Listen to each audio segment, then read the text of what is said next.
Welcome back to This Is Working. I am LinkedIn's editor-in-chief, Dan Roth.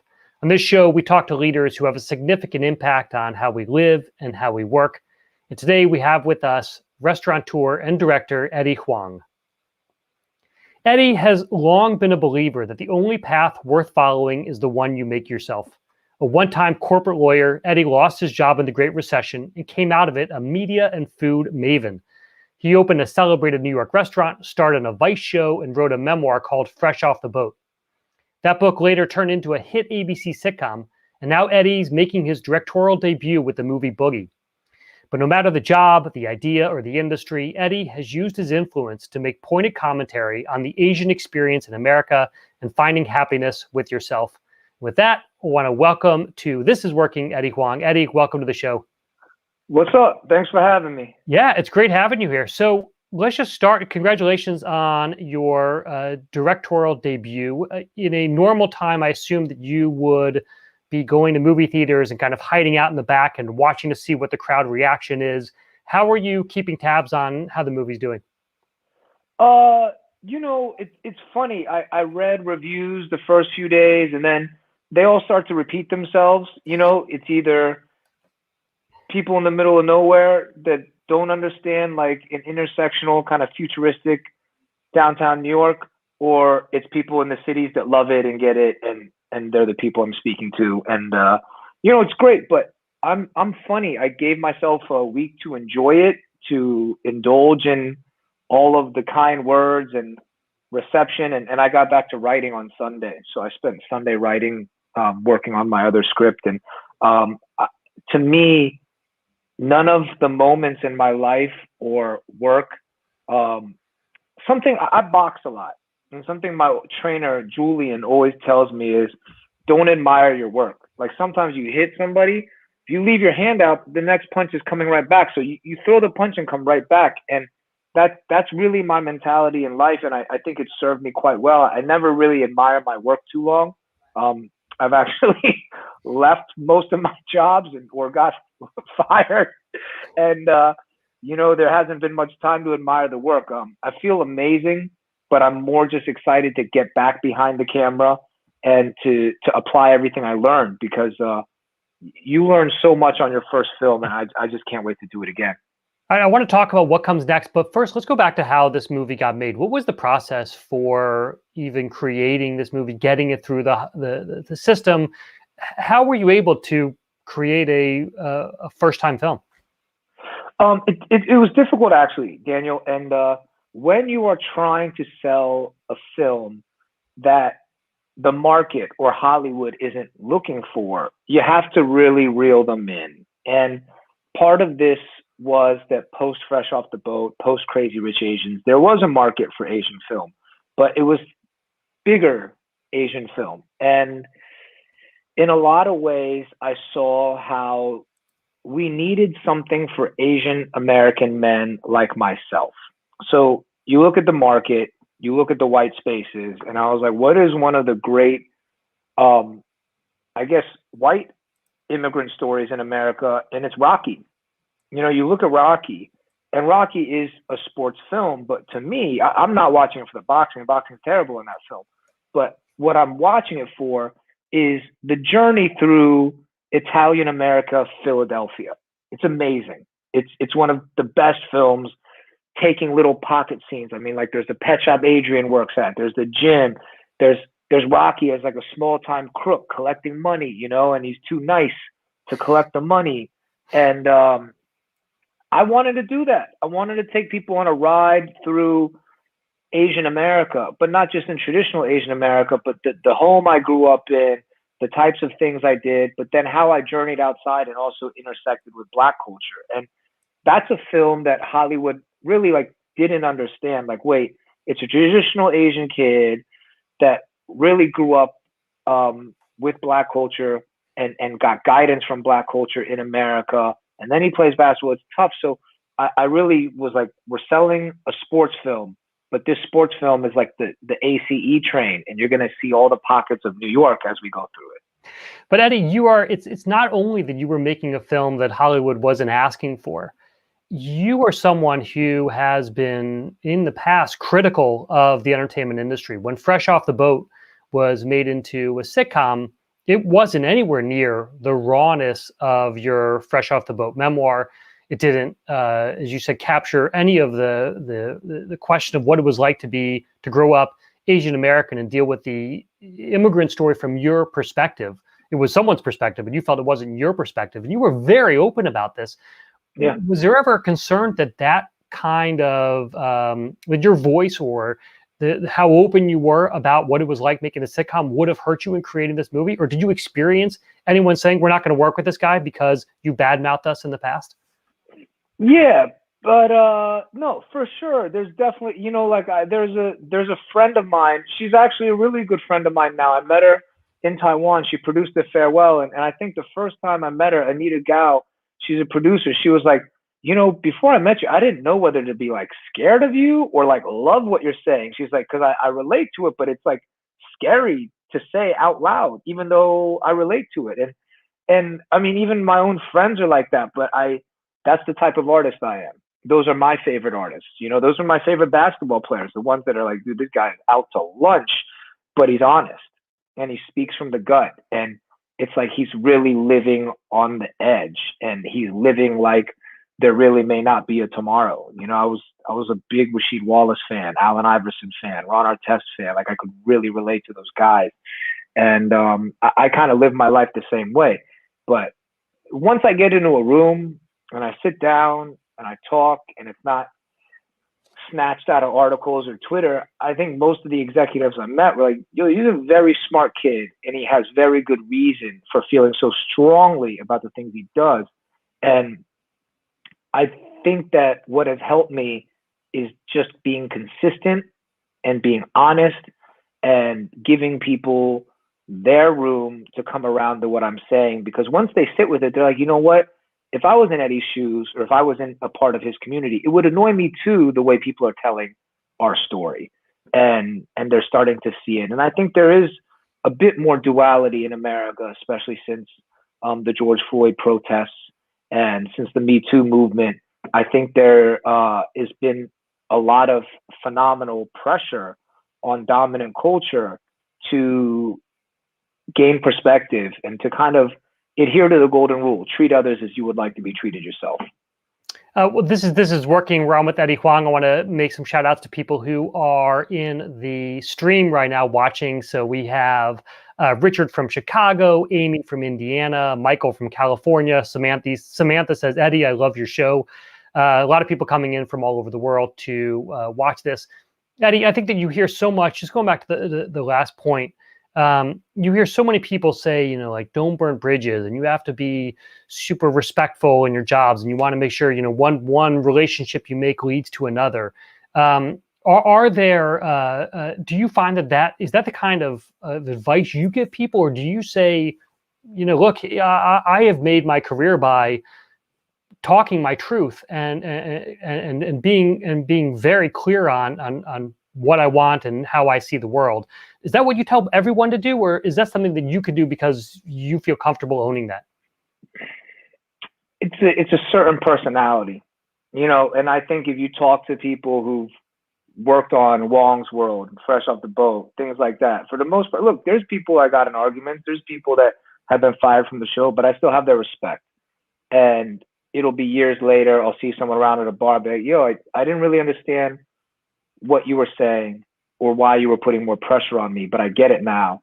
And, one of my best friends was my original executive producer on the first online version of Fresh Off the Boat at Vice. His name is David Lavin. And David and me were like just two peas in the pod from day one. We had the best time making our show. But after the success of season 1, it became like, all right, season 2, is Eddie going to get more control or is Dave going to get more control? And it became like an issue of like, who really made season 1 great? And, it was a power struggle. It was an argument. Dave ended up leaving the show. And Dave went on to make great shows with like Adam McKay at Amazon. And it was one with, I don't want to say the wrong name. So homie from Harold and Kumar. Oh my God, I talk to him all the time. This is disrespectful. We'll But look it Dave up. made We'll an put it in the amazing stream. show. All right, go ahead. Yeah, Yeah. I just don't want to be disrespectful to him, course. but Dave made a phenomenal show with him at Amazon. Dave worked with Michael K. Williams, Black Market. He did all kinds of, did Vice on HBO. But he called me one day and we were talking about getting back together. He said to me, he said, look, you were really intense. But what I miss is that when we did shows, the camera goes on and you're just like, you're a torpedo. You just go. And he's like, it would hurt my feelings because I didn't have anything to produce in the scene. I had a lot to do before and I had a lot to do in post, but in scene, you're just gone. And he's like, I had to really come to terms that you didn't need me in scene. But then it was funny. I turned to him and I said, dude, I needed you the whole time. Like, I may not need you in a micromanaging way, but you know how much I missed you when I didn't know what to do and I turned around and you weren't there. You maybe I didn't need you 90% of the time, but that 10%, you're the only person that would have had an answer for me. And he also said he just missed the intensity of working with me because every day I show up, I want to win a championship, you know, and whether it's a Monday or a Tuesday or a regular Wednesday, I just wanted to be the best every single day. And I wouldn't leave the office if we couldn't solve a problem, if we couldn't figure something out. I wanted to stay and figure it out. And Dave was like, I got better and I gained more working with you than anyone else. But I'm telling you, the day the season is over, I don't want to talk to you for 3 months, you know? And so that's the relationship, but that's real work. Do you know what I mean? If me and Dave never argued and we never had those real conversations, I mean, number one, I wouldn't have one of the best friends I've ever made in life. And number two, our work wouldn't be what it is. And I think it's not just like a blanket thing like, hey, am I going to be really, really political and follow all the rules and not burn any bridges and compromise on everything and be happy and everybody loves me? Or am I going to fight for the vision and I going to work to the necessary limits to make something great that I'm proud of, that when I die, I can say I gave it 1,000%. I gave it all I got. And that's me, you know, like I'm very, in a way, fatalist. And it's about finding your people and it's about creating your tribe. And then it's about having your method and playing your game. And I learn a lot from basketball. Like Greg Popovich has a system and he has players that work in that system. Steve Kerr has a totally different system. Even though he learned a lot from Popovich, you know, that team extends much further out past the 3-point line. They do a lot more action on the perimeter. Popovich teams play a little bit more inside out. They play defense the same way. But I learned a lot from basketball where it's like, it's not about having the number one ranked player or the number one ranked actor. It's about knowing what you want to accomplish and creating a system with the people that fit in your system. And Eddie, how do you think about how you learn in the job? You clearly have a vision of what you want to accomplish. You are not afraid to jump around and cross industries and cross disciplines. You've written a memoir, you had your own restaurant, you've been in the streetwear business, you were a corporate lawyer, and now you are making movies. Where do you, how are you making sure that you are, or are you trying to learn from other people as you go through this? Or is your sense more that you will figure this out as you go, put the camera in your hands and you're going to make this work? What's the process for becoming a expert in any of these areas that you enter? Well, you know, amazing questions. Honestly, I'm really, really enjoying this. I don't get to do too many of the corporate work interviews, but you're asking phenomenal questions. And again, I'm going to use sports as an analogy because I didn't, you know, like I am an attorney, but a lot of times I didn't really learn the way other kids learned in school. I learned a lot through sports. And as it pertains to career, I will gather as much information as I can. I will talk to people that do it. But at the end of the day, I know what you read, what you hear, what you see is there is a ginormous chasm between information and action. And when it comes to boxing, there is no way to learn how to fight besides sparring. You could hit the mitts all day, the heavy bag. You could be the best guy on the speed bag, the double end. But if you flinch when a punch comes, you close your eyes, you look down, you're dead. And the only way that you build up this ability and experience to see a punch coming and keep your eyes open and move your head, move your body, is from seeing punches, is from being hit. It's from getting knocked down and deciding to get up and wanting to eat shit again and going every single day. And to me, when it comes to work, look, man, you just got to do it. And that's why I did it, because I think a lot of people, I saw a lot of my friends in my 20s. A lot of my friends are smarter than me. Like, I got a friend, Omid Fatemi. He's in the credits of the movie too. Omid has watched 1,000 more movies than me, 100 more books. He is literally the internet. Like, he's faster than Google. I can ask Omid a question, he'll give me an answer faster than Google. But what Omid always says is, he's like, but your gift, Eddie, is you'll just jump. You'll just do it. Like, I'll think about it forever, and then I'll look at a page and not write, but you could just jump. And I don't know if it's my ignorance or stupidity, but I just do it. And I've embarrassed myself, and I've failed. And like, I got a 0-star review when I opened this restaurant, Shoutouts. But man, I learned from it. And I always believed in myself. And I really surrounded myself with people that love me no matter what. Like, even if I failed, they were like, yo, man, like, you have talent. I saw the vision. You tried hard. These were the mistakes. Try again. You got this. And so I surrounded myself with people that just love and believe in me, and I can stand up when I fail. And I think you have to do that. If you're scared to fail and you're like always studying it from the outside, but then never jumping in. I have so many friends from my 20s that was the difference between me and my friends that are creating and the friends that are now accountants or lawyers or just working at a desk, is we jumped, we failed, and we kept doing it. This is Working, where I'm with Eddie Huang. I have a feeling I'm going to know what the answers are to these questions, but 2 questions coming in from the stream. Jennifer asks, how did you adjust from corporate to writing and media? That's something I'm currently struggling with. She wants to get out of her corporate job and go into something in media. And then Rowan asks, do you ever miss practicing law? I miss working at the Innocence Project. I used to really love working at the Innocence Project with Vanessa Podkin, because I really felt like I was doing something good and I was really helping people and on a frontline level. I miss that, but I also enjoy reading cases. Reading cases is fun. Like, sometimes something happens in the news and I'm like, let me see if I can read that case, or borrow a friend's LexisNexis or something like that. Go check it out. But it's really just for fun, for kicks. I don't miss being an attorney. I don't like the environment of an adversarial justice system. Like, I have a lot of philosophies and I have a lot of ideas and opinions about our justice system. It's quite adversarial. And I do think truth comes out from struggle and from fighting at times. But yeah, I don't think our system works that well. I think we need to innovate. So no, I don't miss the law as much. Going from corporate to writing, I think at corporate, you're really serving like a master.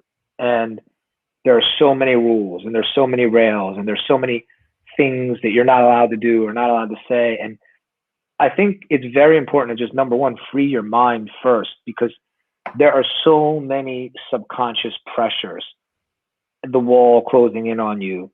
And you kind of get detached from who you are and how you feel. And, I would feel that pressure coming in at times, but then I would do crazy shit. Like, I gave myself a haircut in the office once because I'm like, I'm so sick of being here.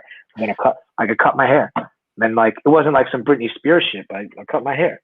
And there's nothing wrong with the Britney Spears. I love Britney Spears, free Britney Spears. But, I cut my own hair. I started selling weed to other people at the firm. And then I would just, leave work and go promote parties. And I was like, fuck this place. So when I think it's very important to like follow your emotions, and you worry about the drop down or the fall down, but it's never that far. That's Failing yeah, doesn't hurt that bad. And I'm lucky enough that I had so much failure and I had so much pain growing up in my family that I would sit there sometimes and be like, man, this is terrible what just happened, but I'm still here and I'm still breathing and I'm still able to see the beauty in the world. And that was the most reassuring thing, that like the end and the bottom is not that bad. And you have, I was reading your book, your first memoir, and you talk about losing your job at the law firm, and the line you said was something like, "I felt like I was born again." Let's see, it was the first day of my life. I felt like I was born again, is the exact quote. I think for most of us, and I've been fired from a job, been laid off during the same Great Recession, and you just feel, I think for most of us, we feel this panic and this shame. And for you, it was something very different. It was like, all right, what's next? What's next for Eddie? Yeah. Everyone at my law firm was crying and sad, and I couldn't understand. You know, your parents are attorneys. You planned your whole life around this. People in your community expect this of you. You're from a certain class. It's scary to fall from like a class or from a standard. I mean, my dad had a steakhouse. You know what I mean? Like, he made money, but my dad was hood rich. So, you know, like, he was still wearing bootleg Versace and doing goofy stuff. And like, even in our, like, he moved us to a gated community in high school. And even then it was like, we still didn't get respect because it's like, your dad don't know how to spend his money, or he spends it in a hood rich way. So it was just like, I never put much stock in belonging to that community. But I wanted to share something with you that helps me a lot. It's from this book, The Tao Te Ching. And this is actually my favorite translation of it. The Stephen Mitchell translation is quite good. This is not a religion. This is a philosophy, but I think it applies a lot to what people are asking.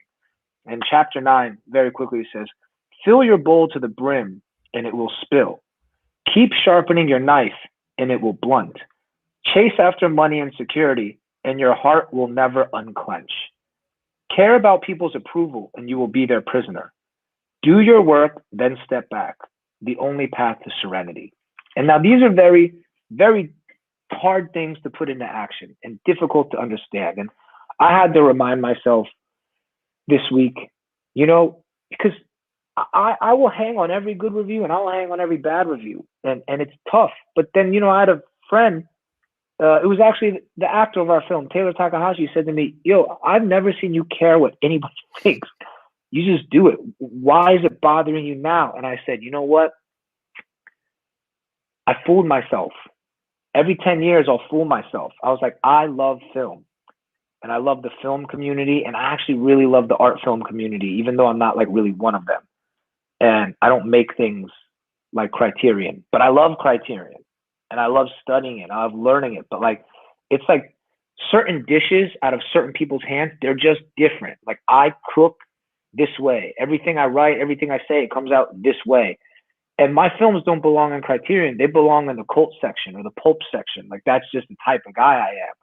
But like, sometimes you want membership. Sometimes you want approval. And it was from Taylor. And then a lady friend of mine was like, yo, you never wanted approval from anyone. And just because you like these guys and you like this community doesn't mean you need their approval. You got to let it go and you got to like stand strong. And that's when I went back to the Tao Te Ching, because this is a book I read as a kid that gave me a lot of strength and helped me find myself. So I highly recommend it. Well, we have a lot of people in the stream asking for the book and the translator, so we are putting that in there right now. Speaking of the stream, want to give some shout outs here. We have Dario from Georgia, Mel from Ohio, Vincenzo from Italy, Patrick from Kenya. Linda says, can't wait to see your movie with my teenage son, who is a student basketball player. And the sports analogies are resonating. Willie says, I like the comparison, boxing and facing the challenges. And Jaya also likes your punch analogy. They say, always move forward with next thought. Jaya, I think. Thank you, guys. Yeah. It means a lot. So there you go. A lot of people, it's really resonating with a lot of people. I would love to understand. I hope they check out the film. Oh, yeah, absolutely. Let's see. Everyone, if you've watched the film, put it into the stream. If you're going to watch the film, tell us when you're going to watch it. I'm also curious to know, are you watching this in the theaters, or how are you going to films right now? It's you know, this is Eddie. It's a very tough time, I would assume, to be a filmmaker. I mean, you're doing it it's a very tough time. I went to the drive-in. We did a drive-in premiere. It was very safe. And then the theaters are open and they're safe. But for people uncomfortable, absolutely don't go to the theater if you're not comfortable. You don't feel good. It will be out on VOD soon. So for everybody waiting, it'll be on VOD. You could support us then. And all the things we're talking about, they're in the film. So if you like the conversation, I think you're going to love the film. All right. And what kind of advice do you give people? People must come to you all the time, say, I want to be just like you. I want to start a restaurant. I want to make a film, whatever it is. When they come to you for career advice, what do you say? Number one, I say be you. I really appreciate it, and it's flattering that someone wants to be me. But like, you're you. And it could be better and it could be worse, but you're you and you can't do nothing about it. You're not going to be me, and I'm not going to be you. And I'll say I have my idols too. I really looked up to Tony Bourdain a lot. And he mentored me in so many ways, but we were just fundamentally different in the best ways. And I loved how different I was. And, another one I really look up to is Junot Diaz. Like, Junot Diaz to me is the greatest writer of our generation. And I read his books front to back. I really study what he does. And it's funny because when I go in reading Junot wanting to learn something, I'm like, I can't play. This is a totally different game. This is Junot's game. I got nothing to take from this. I got nothing to learn. This is purely just for my enjoyment and that this man exists and his work exists and it's amazing. And I do me. And then, at least funny enough, we've become friends and he respects me too. And it's cool like that. Like, a lot of times I never want to be someone else, and I hope you wouldn't want to be someone else, but it is really cool to just know, man, there's someone else that understands me and I connect to, and there's a mutual respect. And that's really great. That's great. Last question for you, Eddie. In your, you have throughout your career made a point of trying to understand what's coming next and of poking holes in conventional wisdom. Just because everyone accepts something doesn't mean that is the way it needs to be done. I wonder if there's something you are looking at today where you're saying, that's messed up, this is going to change, or here's where I need to lend my voice on. Anything that you are seeing out there right now, could be in business, could be in society, and how the world is being run, where you're saying this is an area where I want to start speaking up about? Well, I've been speaking out a long time, but the thing that I'm always speaking out about is intersectionality, solidarity, and our belief as Americans in diversity. I also think that there are a lot of conversations going on right now about policing and brutality and things like that. And they're very important conversations. And one thing I'd like to bring up is that I think part of the solution to a lot of things we may be fighting about on a micro level, on a ground level, is economic opportunity. When we start to see these bills about relief, I'm a big proponent. For years, I was a very big UBI guy. The stuff that Andrew Yang was talking about, I was talking about for a very long time. We agree on a lot of those things. But I want people's minds to change. Since the 80s, Ronald Reagan, there's this idea of trickle-down economics, and that if you give breaks to the rich, then they will trickle down the poor. It has been proven so many times over so many administrations. This absolutely does not work. We need to kind of stimulate business at the lowest working class level, okay, and watch the money pile up. That's what I am a proponent of. Another big thing is Republicans like to talk about federalism. They love states' rights when it comes to like abortion laws or gun laws.